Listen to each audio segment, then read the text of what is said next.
พนมนันเดือทานอุปถากดอกคำพร้อมอีกน้ำทานเหล่าพระสงฆ์หอดเมื่อเพิ่นสาเด็จดอกขึ้นยังทางนครดอกกำฝ่ายส่วนพญานาคาไทย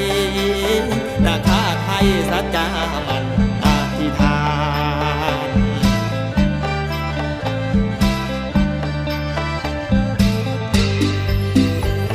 บัดก่อนที่สงบอาศัยสนเราได้แดนจังเสียนอยู่บังเพ็ญเพียนดอกแกกาพาลาอยู่กูยา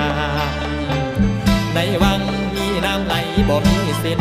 โศกโฮมเย็นบ่มีลา